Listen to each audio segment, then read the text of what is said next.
Olá, estamos iniciando mais um programa E-Negócio aqui pela Vale TV, canal 14 e 6 da NET e por todas as plataformas digitais. O programa é um encontro semanal que busca valorizar as empresas e pessoas que, de uma forma, contribuem para o desenvolvimento social e econômico de toda a nossa região. Fique conosco porque nós já voltamos.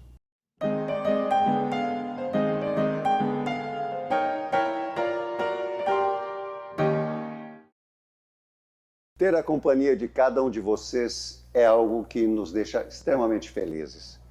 E o programa de hoje vamos começar com uma breve retrospectiva, quando no ano de 2018 eu entrevistei o meu convidado para a revista Expansão e perguntei para ele sobre a situação do calçado no Vale dos Sinos. E ele me disse assim: Jorge, o calçado não desapareceu e não desaparecerá por muitos anos. Passado esse tempo, 2022, aqui mesmo nessa bancada, fiz a mesma pergunta e a resposta dele foi idêntica. Se tu acha que eu vou começar fazendo a mesma pergunta para o programa, não vai ser não. Meu caro Luiz, seja muito bem-vindo para o programa E-Negócio. Muito obrigado, Jorge. Uma boa noite. É um prazer muito grande estar de volta aqui no E-Negócio. 2023. Aí eu pego todo mundo achando que eu ia te perguntar, e aí como é que está o calçado? 2023. Não, na verdade, aquilo que eu te falei em 2018, em 2022, eu repito em 2023 e imagino que vou repetir em 2030 e lá para frente ainda. O calçado no Vale dos Sinos não vai desaparecer em muitas décadas, porque aqui nós temos uma expertise que não existe em outro lugar da América Latina. E eu diria não só da América Latina, em todas as Américas. Nós temos um cluster calçadista aqui maravilhoso, fantástico. A nossa economia ela é muito baseada no calçado e nós temos 215 milhões de pessoas no Brasil que calçam sapato produzido aqui e no mundo inteiro mais de 150 países que compram o nosso sapato. Então, só vamos seguir. Só para fazer uma ressalva, na verdade a gente segue com sobressaltos, né? Tem momentos melhores, momentos piores, né? Em 2018 nós estávamos num momento ruim, eu te dizia que ia melhorar. Em 2022 eu te falei que tinha melhorado muito. E agora em 2023 a gente deu uma sacudidinha. Mas o que é essa sacudidinha? Não, na verdade nós estamos num novo governo, tá? Nós temos uma nova política econômica, nós temos uma expectativa do mercado um pouco diferente da que nós tínhamos o ano passado e nós estamos sentindo no mercado calçadista, nas indústrias, uma redução na produção. Algumas fábricas, inclusive agora nesse período de junho, nós vamos ter algumas férias aí que não estavam previstas. O ano passado nós passamos direto produzindo, né? Mas ao mesmo tempo nós tivemos uma feira em Gramado muito boa, que gerou uma expectativa muito positiva para o segundo semestre. Sabe que eu estive conversando um dia desse com o André da Rocha, da Master, Sim. E ele me disse uma coisa que eu achei bastante interessante, porque nós temos um calçado extremamente competitivo. A produção do calçado é de muita qualidade e muita tecnologia. Esses sobressaltos, eles se dão muito mais, não pela falta de competitividade, mas muito mais pela oscilação da moeda. Não só a oscilação da moeda, tá? Porque o mercado vive de humor. Tá? E depois da eleição do ano passado, o mercado teve uma queda no seu humor, tanto que as vendas de final de ano não foram aquelas esperadas. Tá? E isso acaba refletindo no começo do semestre seguinte, que é esse semestre que nós estamos agora, onde já que as vendas não foram muito boas, os lojistas acabam não comprando muito também, porque não sabem como vai se dar. Ao mesmo tempo, agora com essa feira que nós tivemos aqui em Gramado, a gente pôde tirar uma temperatura de que as lojas, como não compraram muito e venderam alguma coisa, seus estoques baixaram, e os lojistas estão com uma expectativa que, sendo o segundo semestre, tá? Tendo aí Dia dos Pais, depois tendo o Dia da Criança, depois tendo o Natal, que é uma grande data, né? O mercado vai dar uma reagida. Então, muita gente foi a Gramado olhar as coleções, gostou e está buscando comprar.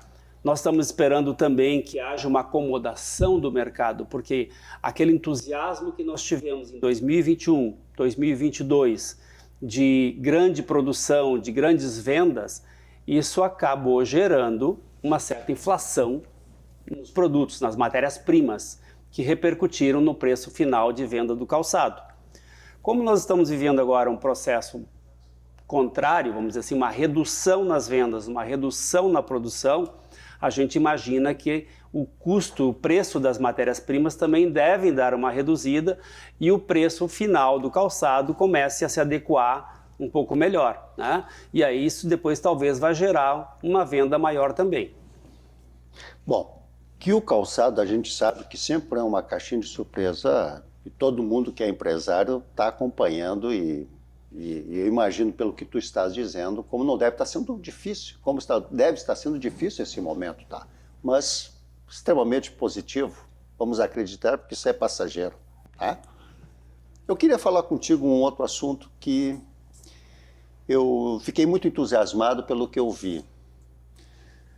Sendo tu um dos idealizadores, juntamente com a IBTEC, com a FENAC,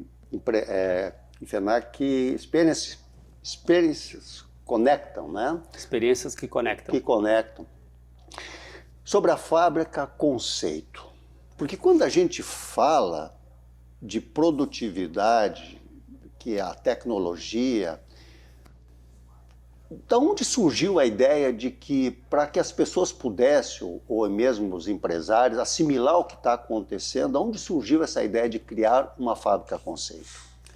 Essa ideia é uma ideia um pouco mais antiga, né? Na verdade, eu vou dar a verdadeira autoria dela, que é a Malu, que hoje é da Francal, a Feira Francal de São Paulo, que na época estava na Coromoda, que era outra feira. A Malu teve a ideia de fazer na própria Coromoda em São Paulo, em 1994, Nossa faz Senhora. tempo, uma fábrica em plena feira, para mostrar para o lojista como eram produzidos os calçados. E naquela oportunidade eu era então o diretor superintendente do Centro Tecnológico do Couro, Calçados e Afins, que hoje se chama IBTEC, e o Francisco Santos, presidente da Coromoda, me ligou e propôs que eu montasse uma fábrica na feira Coromoda. Eu achei que ele estava ficando louco e tentei dizer para ele que era uma ideia muito absurda, porque como é que eu ia levar aquele monte de máquinas para São Paulo, ia botar um monte de gente a trabalhar numa feira, né? Levava aí 2, 3 semanas montando a fábrica, trabalhava na fábrica 3 dias e depois desmontava tudo. Era um processo muito complicado, né, naquela primeira ideia que ele passou. E ele ficou ali uns 10 minutos tentando me convencer de que a ideia era boa, e até que ele conseguiu. E aí eu comprei a ideia dele e eu disse, olha, só que eu preciso agora achar um empresário calçadista que seja tão arrojado também, que tenha bala na agulha. Que tenha bala na agulha e que acredite nessa proposta, né? E aí eu fiquei pensando quem poderia ser, e aí lembrei do Anderson Birman, então presidente da Arezzo, e liguei para o Anderson e disse, Anderson, eu tenho uma ideia aqui que é muito louca, que o Chico me passou lá da Coromoda e que me desculpa, mas eu quero te propor, ver o que tu acha, montar uma fábrica na Coromoda, tu me apoia isso? A Arezzo apoiaria? E ele na mesma hora disse, apoio. Ele não é tão difícil que nem tu, né? Não, ele tem uma visão talvez um pouco mais aberta, né? E realmente o Anderson é um empresário que eu admiro muito. E na mesma hora ele topou e a partir dali nós passamos a planejar e a estruturar e a montar, e em janeiro de 95 se apresentou a primeira fábrica de calçados em uma feira no mundo inteiro. Tá? E foi ali que tudo começou. Então, eu também logo em seguida saí do Centro Tecnológico, fui ser diretor industrial numa grande indústria da região. E o IBTEC, então, na época, o Centro Tecnológico, deu sequência nesse projeto, mas logo depois, uns anos depois, ele se acabou. E aí, em 2009, eu pensei, por que não montar esse projeto na FIMEC, que é o espaço perfeito para isso? Apresentei a proposta. Quando isso? 2009. 2009. Apresentei a proposta para a FENAC achou muito interessante, e aí eu convidei o IBTEC para ser meu parceiro nesse projeto, e em 2010 nós apresentamos a primeira fábrica conceito na FIMEC. Mas, Luiz, em 94, o Francisco te lança um desafio desse e tu toma-lhe um susto. O Anderson Birman, da Arezzo, aceitou na hora. E as fábricas aqui da nossa região, os empresários, como eles receberam isso quando tu sugeriste também de fazer isso aqui na FIMEC? Aqui na FIMEC eu já estava mais tranquilo, porque eles participaram, a grande maioria participou em São Paulo, já estavam acostumados com esse projeto lá, né? Em 94 eles também tomaram sustos. Muitos disseram assim, mas São Paulo não vai dar, e a gente insistiu bastante. Quando foi para fazer aqui na FIMEC, poucos foram resistentes, mas mesmo estes poucos hoje participam ativamente. E a minha dificuldade é conseguir espaço para colocar todo mundo que quer estar na fábrica. Vamos fazer uma comparação. 2009, qual era a área que tu tinha para montar essa fábrica? Eu tinha aproximadamente 350 metros quadrados. 2023, 1.600 metros. 1.600 e ainda metros assim está ficando pequeno. E esses 350 metros quadrados eram lá nos fundos. Lá num galpão que a FENAC usa hoje, usou sempre e ainda usa como depósito. Tá? Era o único espaço disponível na época e a gente aceitou porque a gente acreditava no projeto. Só que o projeto cresceu tanto, foi tão bom, que o Elivir Desian, o Toco, né, saudoso Toco, presidente então da FENAC, ele nos levou para o centro de convenções. E o atual presidente, Márcio Jung, nos trouxe para a porta de entrada da feira, né? Que é o já pavilhão cartão 2. de visita. É um dos cartões de visita. Eu acho que até um chamariz. Até junto mesmo. com o estúdio FIMEC. Que coisa eu costumo dizer, né? A fábrica conceito é a principal atração da FIMEC e ela é uma Disneylândia para os empresários que são de fora do estado e de fora do país. Por que tu dizes isso? Porque quem conhece o setor calçadista fora daqui, e principalmente na América Latina, sabe que as fábricas, elas não são fábricas evoluídas como as nossas, não tem a tecnologia que nós temos.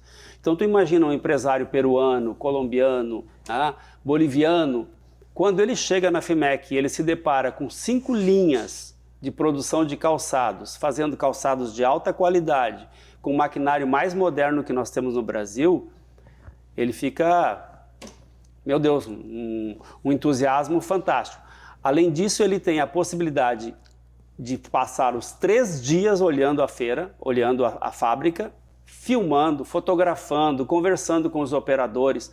Então ele sai da FIMEC com uma quantidade de informações assim absurda. Louco para chegar lá na terra natal dele para dizer, vou sair produzindo um monte de coisa. Ou então para quebrar aquela fábrica dele lá e tentar construir uma nova, né, mas tão bonita quanto a fábrica Conceito.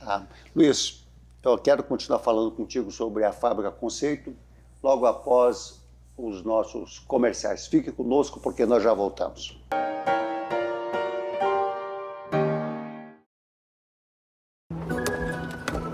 Quando o assunto é investimento, quem não se sente meio perdido? É preciso se orientar pelo mercado, pelos seus objetivos, pelas metas da sua empresa. Por isso que é tão bom contar com o Sicredi, para guiar você na direção certa. Temos poupança, fundos de investimento, renda fixa e previdência. Invista com a gente. Sicredi, aqui seu investimento rende mais do que dinheiro.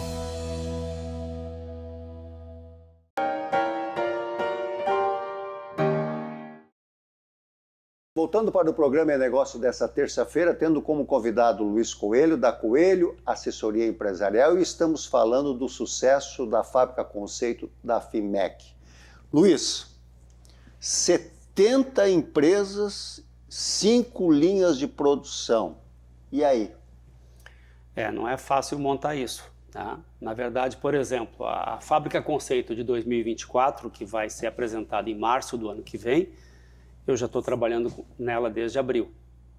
Então eu levo praticamente o ano inteiro pensando articulando, conversando com fabricantes, porque nós temos na fábrica aproximadamente 70 fábricas, 70 empresas fornecedoras de máquinas, de insumos, componentes, tecnologia, software. Só que são as 70 que no final das contas ficaram, mas eu falo com muito mais gente, eu falo com mais de 100 empresas, né? Até que a gente consiga organizar, planejar, articular e definir. Porque a gente já começa pensando, o que eu vou apresentar o ano que vem? Que produtos eu vou apresentar na Fábrica Conceito? O que nós vamos produzir ali? Né? Que inovações nós vamos ter presentes? Que tecnologia vai ser apresentada?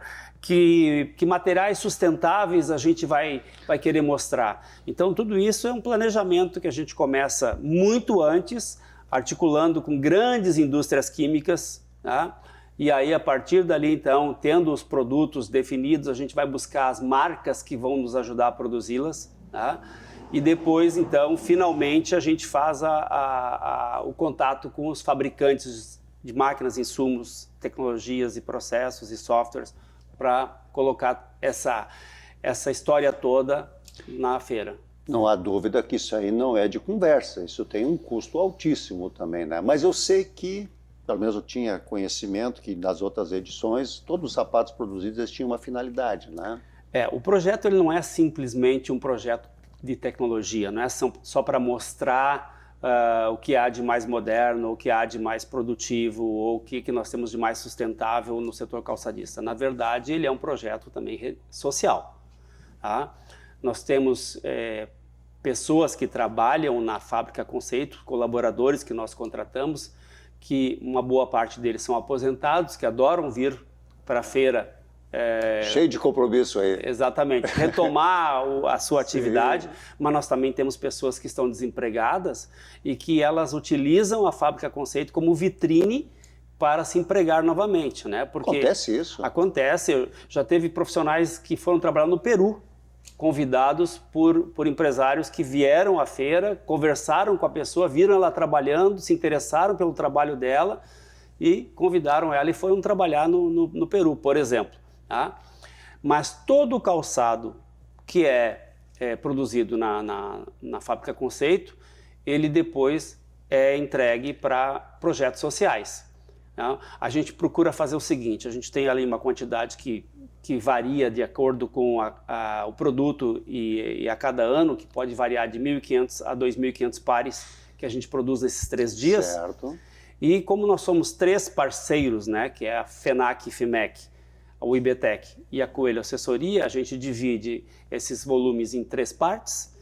E eu vou falar um pouco por mim, né? Eu sei que a FENAC doa para a prefeitura nos seus projetos sociais, eu sei que o IBTEC também tem alguma entidade que ele apoia, e eu praticamente dou esses calçados para quase 10 entidades assistenciais. Que coisa. Desde uma escola em Porto Alegre que atende crianças com paralisia cerebral, até aqui em Novo Hamburgo, por exemplo, tem algumas entidades, a PAI, Liga de Combate ao Câncer, tem também paróquias que a gente dá para o trabalho social, para deficientes visuais, dependência química, como também em outras cidades, como Ivoti, que a gente também doa para a Liga de Combate ao Câncer, e assim vai. São calçados que servem para tentar fazer um mundo um pouco melhor. Com certeza. Não, mas eu acho que essa iniciativa, até porque, olha,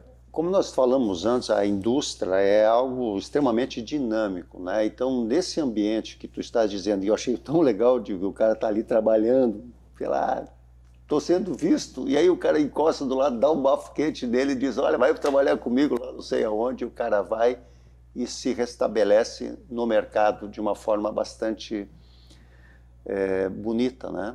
Por um trabalho que foi pensado um ano antes, assim a gente pode dizer, né? Senai, tu tens essa turma toda. Na outra entrevista que nós conversamos, tu deste muita importância, e sempre tem pautado isso, sobre essa rapaziada do Senai, que é o que realmente, como tu disseste lá no início, nunca vai terminar porque nós temos um cluster. Mas essa turma precisa também se sentir envolvida dentro de um ambiente, não só de uma fábrica, mas também de mundo, porque passa na FIMEC gente de tudo que é lugar, né? Sim. Me conta um pouquinho disso, como está sendo essa experiência, dessa quantidade de jovens que estão dentro do Senai, como é que é o tipo de seleção para dizer, tu vai, tu fica, como é que é montado esse programa aí? Na verdade é o seguinte, eu dou um grande valor para o Senai como formador de profissionais qualificados para o calçado. Eu acho que o Senai tem que continuar investindo e cada vez investir mais, porque o setor precisa cada dia de melhores profissionais, porque o mundo ele passa o tempo todo evoluindo, né? Então nós também temos que evoluir na formação, tá? Ao mesmo tempo, nós tivemos ao longo das últimas 2 décadas uma depreciação, no meu entender, do setor calçadista.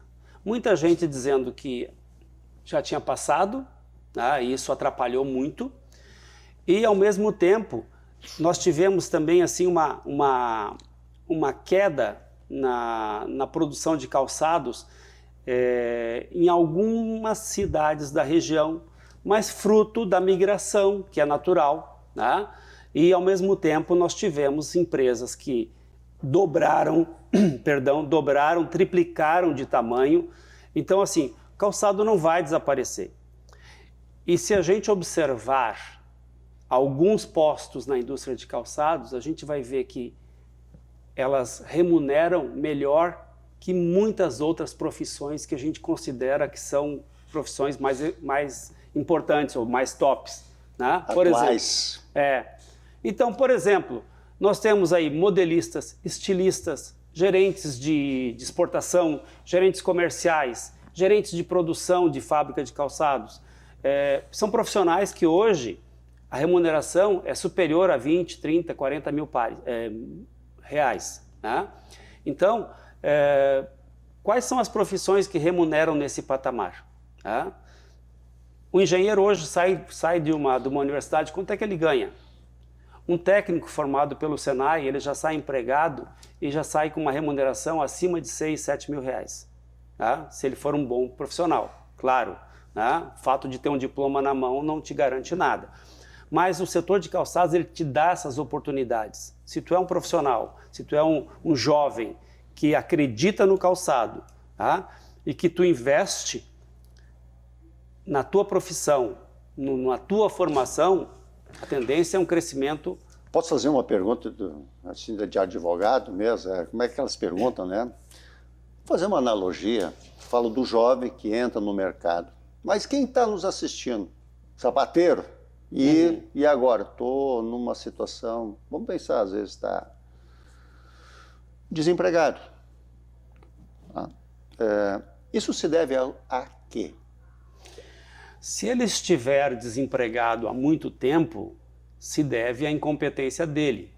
Esse é o ponto. Porque eu falo com empresários de calçados toda semana e eles me dizem, eu estou precisando de mão de obra e não tenho.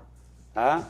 Tem uma grande fábrica aqui da região que montou uma linha toda de produção e catou pessoas de tudo que é lugar. O índice de rotatividade dessa linha é de mais de 10%, ou seja, as pessoas vêm trabalhar, mas param de trabalhar. As pessoas vêm trabalhar, mas faltam, né? Então, ele não consegue fazer com que essa linha permaneça atuando. Aí alguém vai dizer assim, mas a remuneração.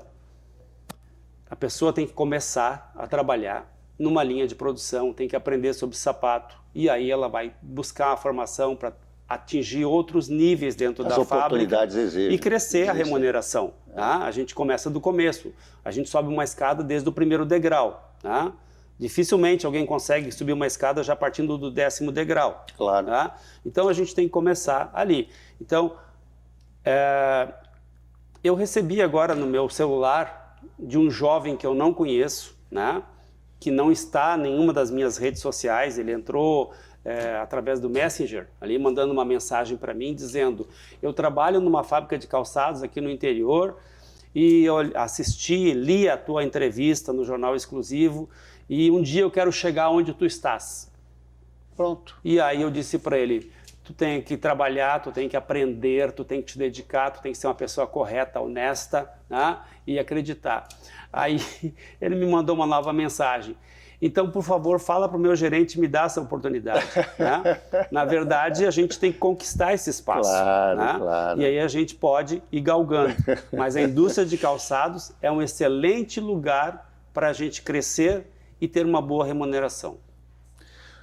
Olha que depois desse teu comentário, eu vou ter que te perguntar sobre o Momento Inspiração, que é um momento que eu tenho aqui no programa. E tu vai ter aí uns 3 minutos para poder me dizer. Quando é que tu começou a sentir cheiro de sapato? Bom, eu comecei a sentir cheiro de sapato quando era criança ainda, né? Uma pergunta dessa, tem que tomar uma dessa também. Que a gente brincava nos terrenos baldios aí e encontrava pilhas de retalhos de couro que, graças a Deus, não se encontra mais. Né?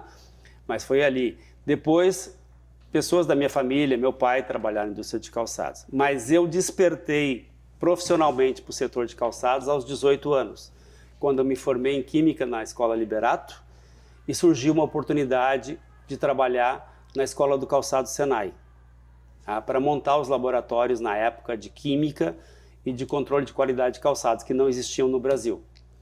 E aí eu achei um desafio fantástico e com 18 anos de idade me atirei. E a partir dali eu fui fazer o curso de tecnólogo de produção de calçados na Fevale, porque eu precisava aprender sobre calçado, porque eu não entendia nada. Né? Então, entendia de química. Entendia de química um pouquinho e juntei a química com a tecnologia de calçado e a partir dali saí, fui trabalhar em outras fábricas do setor, fábricas de componentes, fábrica de calçados e tudo mais, até que finalmente eu vim para o centro tecnológico, trabalhar como gerente e no ano seguinte já passei a diretor superintendente. Nesse mesmo tempo, nessa mesma época, o professor João Carlos Schmitz da Fevale, então diretor-geral da Fevale, me convidou para eu ser o coordenador de curso daqueles cursos que eu havia me formado, e no ano seguinte me passou a diretor do Centro de Educação Tecnológica, então eu com 32 anos já era diretor no Centro Tecnológico, no IBTEC, e diretor na Fevale também. E quando chegou o ano de 1995, eu então com 35 anos, eu achei que a minha bagagem de conhecimento, a minha experiência, a minha network já me permitiria então montar a minha própria empresa e passar esse conhecimento para as outras empresas e começar a ter uma remuneração adequada, proporcional a todo esse conhecimento. E aí então montei a minha empresa de consultoria. Olha só, nós temos que ter muito claro, e é muito importante quando eu faço essa pergunta para o Luiz, porque nos conhecemos e eu sei, ele é reconhecido dentro de toda a nossa cadeia produtiva aqui, industrial, de calçado e tal. Mas eu justamente fiz esse estímulo de pergunta porque há pouco ele estava falando de que ninguém cresce ou ninguém chega num estágio de vida sem começar lá de baixo, numa escada, até poder estar num patamar que hoje ele, pela empresa dele, ele conseguiu atingir. Mas o que nós queremos aqui deixar para todos que estão nos assistindo e principalmente para os empresários é de que a dificuldade, sim, ela existe. A dificuldade existe. Quando ele diz que o calçado não vai terminar, não vai deixar de existir, nós temos que também se lembrar de que as dificuldades também nunca vão deixar de existir. Então, são sempre novos desafios. E desta maneira, depois desse papo que eu tive aqui com o Luiz, eu acho que a gente consegue esclarecer um pouquinho mais o que é esse mundo aonde tantas pessoas precisam, porque afinal de contas tu não consegue chegar a lugar nenhum sem o sapato, né? E tudo que vem antes, a indústria, a tecnologia. E desta forma, Luiz, mais uma vez eu quero te agradecer, sabendo que dias atrás tu estavas viajando dentro da tua área de atuação, por tu dispores desse tempo e colocar um pouquinho de toda a tua experiência e, sem dúvida, motivação para quem nos está assistindo. Muito obrigado. E as tuas considerações finais. Obrigado, Jorge. É sempre um prazer estar aqui batendo um papo contigo, falando um pouquinho do trabalho da gente, daquilo que nos move. Eu adoro trabalhar no setor de calçados, eu adoro calçados. Agora mesmo, na semana passada, retrasada, eu estive na SIC em Gramado com os meus clientes colombianos e a gente olhando aquelas empresas todas que estão ali, aquelas coleções maravilhosas desenvolvidas, assim, é uma coisa que a mim me entusiasma muito e eu vejo assim o quanto ainda há por fazer no setor de calçados, quanto ainda nós precisamos de profissionais qualificados dentro do setor, tá? Então, em todas as áreas. Então, para mim, assim, o mundo do calçado ele é maravilhoso, ele é fantástico e a pessoa que comprar essa ideia, eu tenho certeza que ela vai ter a mesma satisfação e um sucesso que a gente costuma ter nesse setor. Legal. Pessoal, o programa está encerrando e mais uma vez nós precisamos agradecer a participação de todos vocês aqui.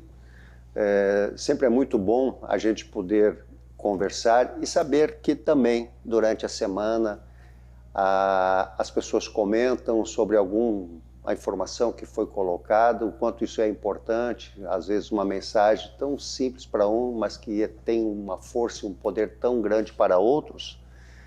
E assim, nós queremos nos despedir, já convidando para o programa da próxima terça-feira, às 22 horas, aqui na Vale TV. Luiz, para aquela câmera central, queremos então desejar uma quarta-feira maravilhosa, um resto de semana ainda melhor. Estejamos em paz, estejamos com Deus e até breve.